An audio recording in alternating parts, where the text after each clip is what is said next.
cellule Femmes de valeur a pour mission de garantir les intérêts de l'homme, de la famille, de la nation et de préserver ceux de la femme qui se reconnaît non seulement dans ses valeurs intrinsèques, mais surtout en la résurrection de Christ le Sauveur et en la renaissance avec le Saint-Esprit en puissance.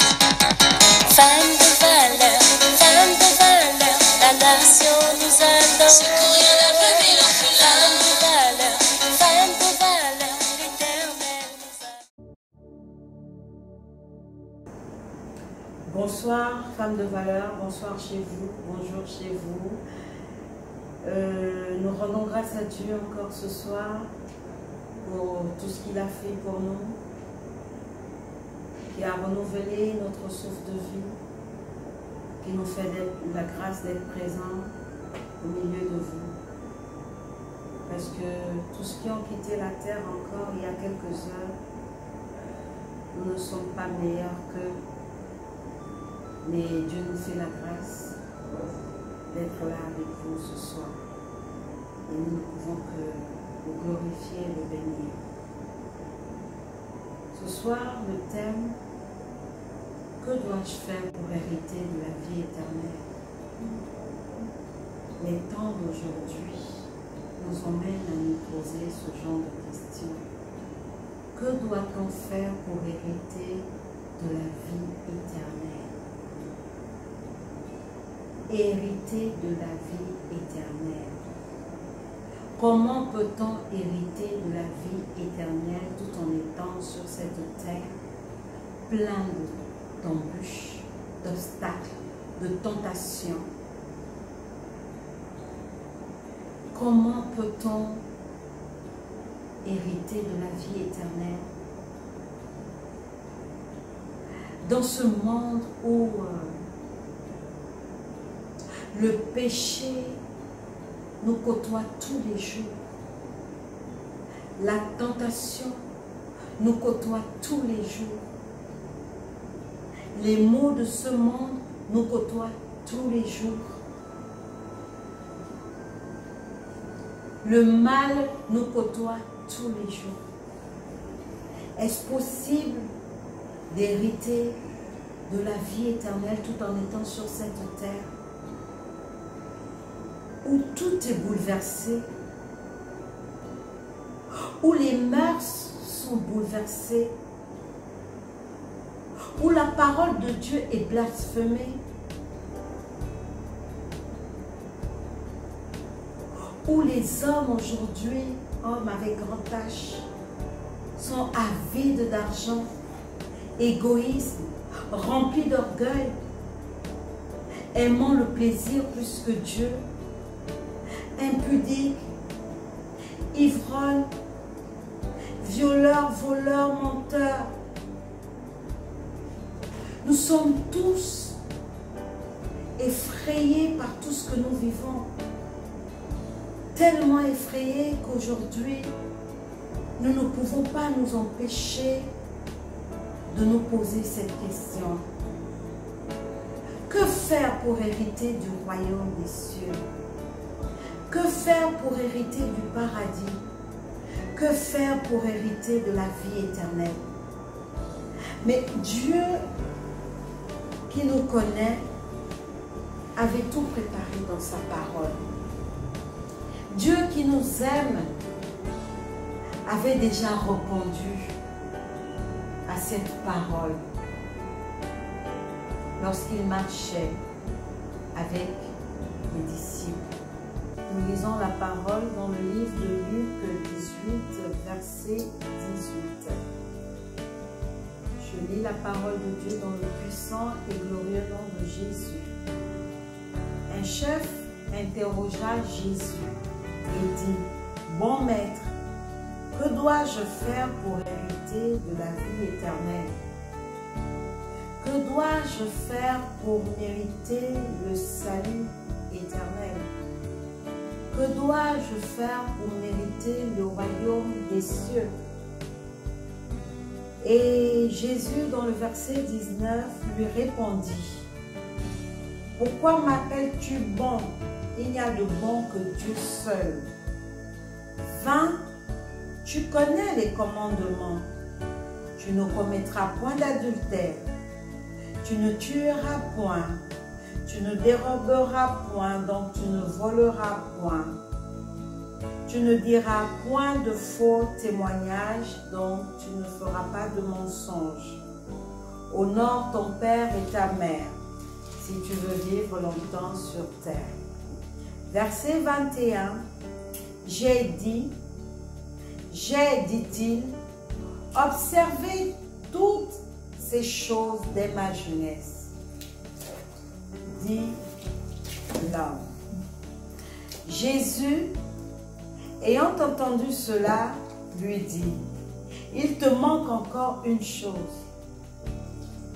Vends tout ce que tu as, distribue-les aux pauvres, et tu auras un trésor dans les cieux.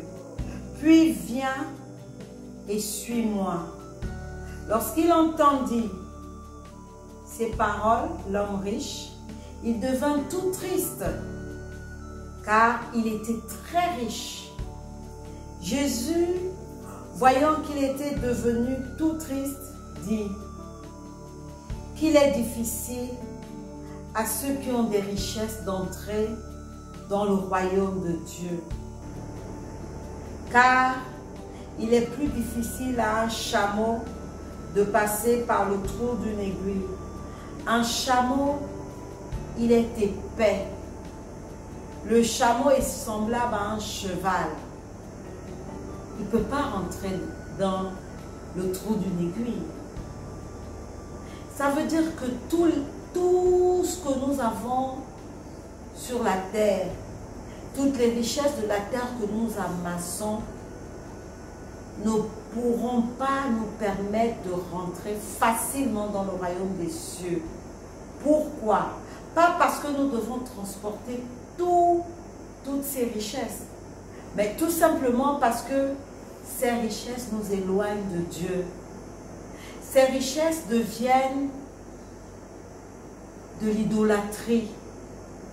Ces richesses, c'est maman, le Dieu de l'argent.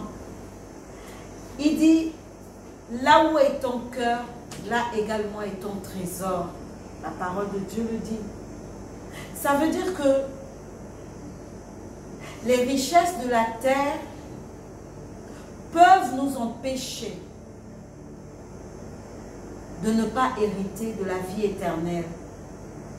Parce que notre cœur est focalisé que sur ces richesses. L'homme riche va plutôt se battre sur cette terre pour comment ne pas se faire dérober toutes ces richesses. Comment fructifier ces richesses. Comment bien vivre et bénéficier de ces richesses. Parce que pour lui, ces richesses sont devenues de l'or, une pierre précieuse. Donc l'idolâtrie des biens de la terre. Et ça nous empêche de regarder à Dieu. Voilà pourquoi il donne cette parabole. Lorsqu'on est lourd de richesses, on ne peut pas rentrer dans le trou d'une aiguille. Contrairement à celui qui n'a pas amassé autant de biens sur la terre. Son regard sera plus focalisé vers le Seigneur parce que il va davantage chercher la face du Seigneur pour être comblé. Contrairement à un riche qui semble comblé sur la terre, il n'aura plus besoin de chercher la face de Dieu. Pour beaucoup, ils ont tout et ils n'ont plus besoin de Dieu. D'où cette parabole. Alors ce soir, Luc 18, verset 18, 19 à 30, nous fait comprendre qu'il ne suffit pas de suivre à la lettre la loi, les 10 commandements de Dieu. Mais il faut encore que notre cœur appartienne à Dieu. Il faut que nous ayons l'amour du prochain. Nous allons lire le livre de Luc 10, le verset 26, qui va encore nous éclairer. Donc, que dois-je faire pour hériter de la vie éternelle? Il ne suffit pas de respecter à la lettre les 10 commandements de Dieu. Il faut encore que nos cœurs soient gagnés par Dieu. Il faut encore que nos vies reflètent l'amour du Christ. Il faut que nos vies, nos comportements soient la vie que Christ attend de nous, que nous soyons agréables à Christ. Alors, nous allons lire le livre de Luc 10, à partir du verset 25. La parabole du Samaritain. Je lis la parole de Dieu dans le puissant et glorieux nom de Jésus. Un docteur de la loi se leva et dit à Jésus, pour l'éprouver, « Maître, que dois-je faire pour hériter la vie éternelle ?» Là, c'est un homme de loi, un docteur, qui pose la question. Jésus lui dit, « Qu'est-il écrit dans la loi? Qui lis-tu » Et il répondit, « Tu aimeras le Seigneur ton Dieu de tout ton cœur, de toute ton âme, de toute ta force et de toute ta pensée, et ton prochain comme toi-même. » Tu as bien répondu, lui dit Jésus, autant pour moi. Fais cela et tu vivras. Alors, la réponse à la question « Que dois-je faire pour hériter le royaume de Dieu, des cieux, la vie éternelle ?» Tu aimeras ton prochain comme toi-même. Tu aimeras le Seigneur ton Dieu de tout ton cœur, de toute ton âme et de toute ta force et de toutes tes pensées. Ça veut dire que ton cœur doit être en Christ. Tu dois être consacré au Seigneur. Alors le Seigneur lui dit qu'il a bien répondu. Mais il voulait encore se justifier. Alors il dit, mais lui voulant se justifier, dit à Jésus, mais qui est mon prochain? Tu aimeras ton prochain comme toi-même. Alors, la parabole du Samaritain nous dit,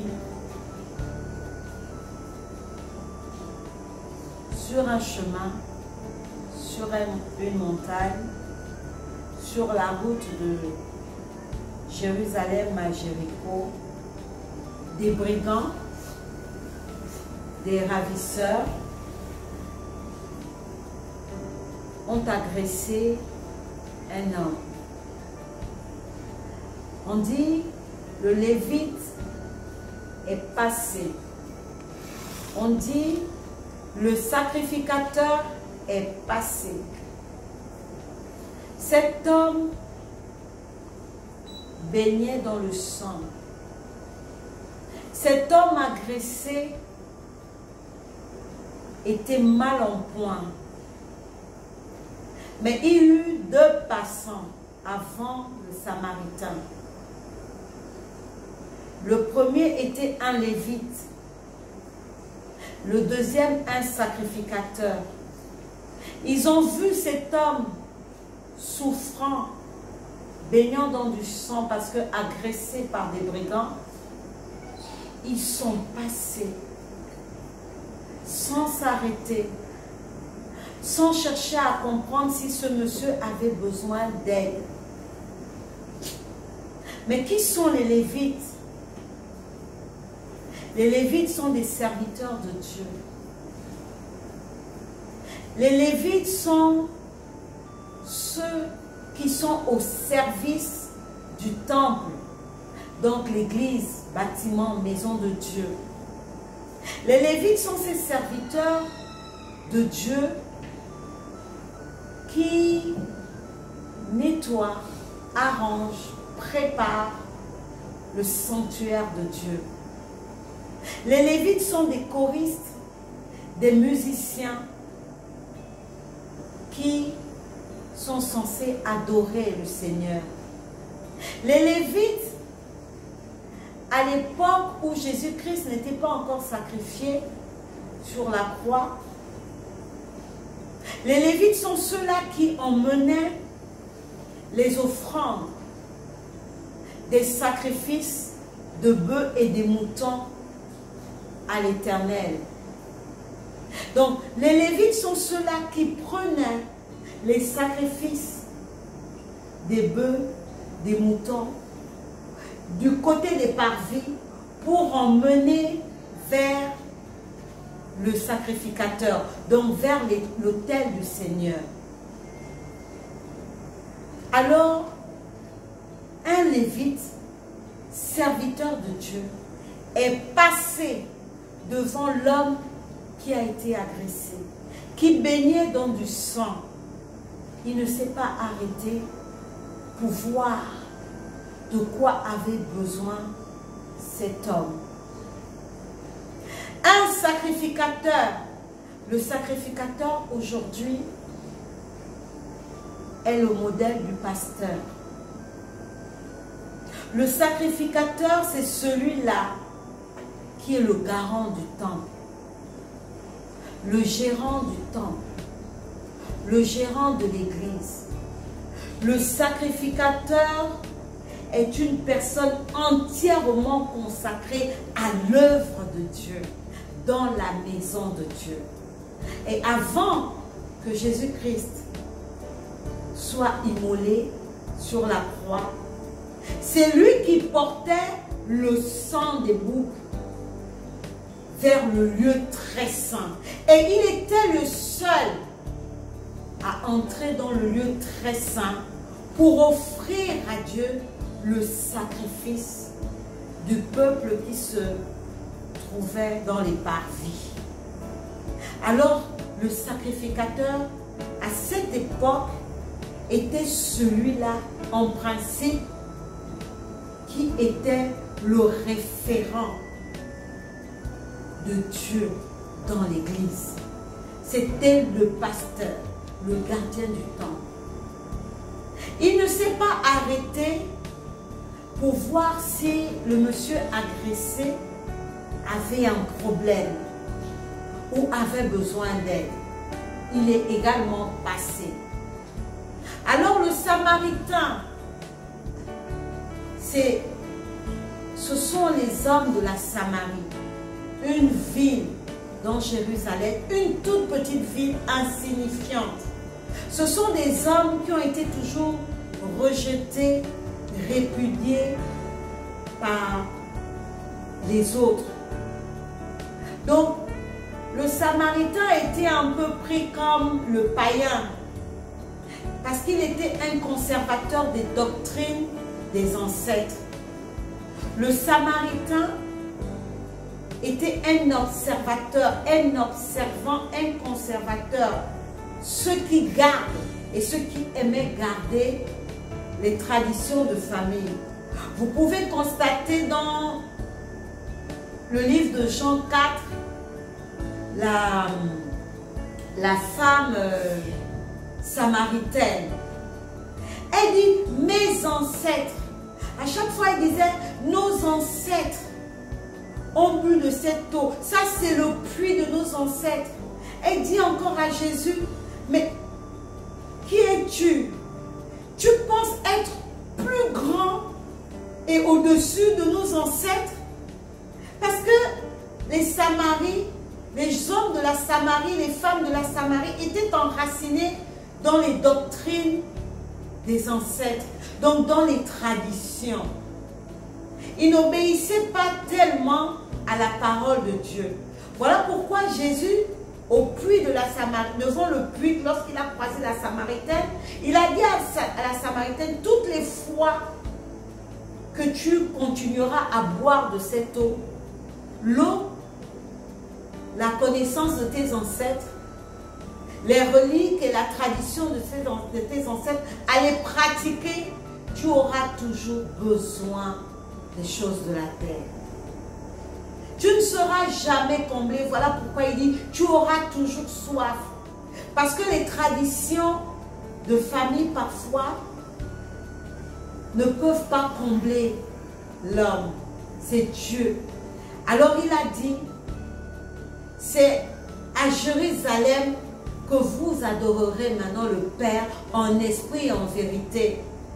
Et la Samaritaine lui dit, qui es-tu? Penses-tu être plus grand que nos ancêtres?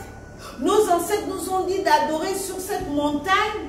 Et toi, tu nous dis aujourd'hui, on adorera à Jérusalem. Donc, tu penses être plus grand que nos ancêtres? Parce que ici, l'homme de la Samarie, les habitants de la Samarie, donc les Samaritains étaient des païens. Étaient comme lorsqu'on répudie ceux qui n'ont pas encore accepté Christ. Comme la manière dont certaines églises rejettent d'autres églises. La manière dont certaines religions rejettent d'autres religions. Alors que Dieu n'est pas dans la religion. Dieu est dans le cœur de tout un chacun parce qu'il nous dit qu'il est le Dieu qui ne fait acception de personne. Voilà que le Samaritain, qui de nature est ancré dans la tradition de ses ancêtres, donc n'est pas agréable à Dieu, ce jour, ben, il est devenu le bon Samaritain. Parce que des Lévites, des sacrificateurs, ils n'ont pas apporté le secours à celui qui en avait besoin. Ils n'ont pas visité les prisonniers. Ils n'ont pas visité les malades. Ils n'ont pas visité la veuve et les orphelins parce qu'ils sont restés dans leur bulle de des 4 murs d'église. Ils sont restés à paraître. Ils sont restés à faire la religion. Et ils n'ont pas soutenu le prochain. Et voilà que celui à qui on jetait la pierre, partout où il allait, un Samaritain, c'est comme on dit, un païen. C'est comme les hommes ont l'habitude maintenant de dire, ah, les catholiques. Mais ce sont des hommes comme vous et moi. Ils ont un cœur et ils prient à leur façon. Mais Dieu regarde à leur cœur, au cœur de tout un chacun. Le Samaritain a été le bon Samaritain. Parce que c'est lui qui est venu en aide et au secours de l'homme qui a été agressé. Il l'a nettoyé. Il l'a pris sur son chameau, sur son cheval. Il l'a emmené dans un motel, dans un hôtel de la place. Il a demandé au gérant de l'hôtel de prendre soin de cet homme et il a déboursé de sa poche l'argent pour les soins de cet homme. Et il a même ajouté au gérant, si jamais il en manque, mets ça dans ma dette. C'est pour moi, je viendrai régulariser à mon retour, mais occupe-toi bien de cet homme. Mais le Lévite qui vit dans la maison du Seigneur, le Lévite qui nettoie, qui travaille dans la maison de Dieu, il est choriste, il est le meilleur chanteur, il est pianiste, il est le meilleur pianiste. Elle est chante, elle a une voix de rossignol. Il chante merveilleusement bien. Et lorsqu'il chante, ben, tout le monde tombe. On dit l'onction, l'Esprit de Dieu. Mais que transporte le Lévite dans son cœur? Il n'a pas eu l'amour du prochain. L'Éternel Dieu nous rappelle dans le livre de Luc 10, verset 25, que pour gagner la vie éternelle, je dois aimer le prochain. Quelle que soit sa religion, quelle que soit son ethnie, quelle que soit son appartenance à X ou Y religion, je dois aimer mon prochain. Parce que Dieu est amour. Et il dit dans le livre de Luc 10, verset 25 et plus, que nous devons l'aimer de tout notre cœur, de toute notre âme. Et nous devons de la même façon aimer le prochain comme nous nous aimons nous-mêmes. Comme nous nous aimons nous-mêmes, nous devons prendre soin de la veuve et de l'orphelin. Nous devons apporter notre soutien. Femmes de valeur, nous sommes Ézère, la pierre du secours d'une veuve, d'un orphelin. Nous sommes Ézère, l'aide et le soutien d'un homme, d'un malade, d'un rejeté. Nous sommes cette aide que le Seigneur attend de nous. Voilà la parabole du bon samaritain. Hier, on a jeté la pierre sur quelqu'un, mais c'est ce quelqu'un-là qui vient à notre secours demain. Hier, on a gardé un frère, une sœur, dans la rancœur, la rancune, depuis des années. Et Dieu permet que c'est ce frère ou cette sœur qui vient à notre secours. Nous qui connaissons Christ, nous passons à côté de beaucoup de choses parce que nous sommes ancrés dans la religion. La religion est un voile que nous devons tous déchirer. La religion nous éloigne de Dieu et de l'amour véritable de Dieu. Le temps que nous passons dans 4 murs d'église, de lundi à dimanche, parfois, ça nous empêche de visiter un malade, de visiter la veuve, de visiter les démunis. Parce que Dieu est partout. Il nous attend partout. Le livre de Matthieu 6 dit, toutes les fois que vous aurez couvert d'habits quelqu'un qui était nu, c'est à moi que vous l'avez fait. Toutes les fois que vous avez donné votre aide et votre soutien, lorsque quelqu'un avait faim, vous lui avez donné à manger. Vous ne l'avez pas fait pour l'homme, mais vous l'avez fait pour Dieu. Toutes les fois que vous avez visité les prisonniers, vous avez fait du bien à Dieu. Vous ne verrez pas Dieu comme ça de vos propres yeux. Dieu intervient au-dedans de chacun de nous. Dieu a mis de l'amour en nous. Dieu a fait de nous la merveilleuse et la plus merveilleuse des créatures de la terre. Manifestons chaque jour cet amour et nous ferons le royaume des cieux et nous gagnerons la vie éternelle. Soyez bénis dans vos maisons. Amen.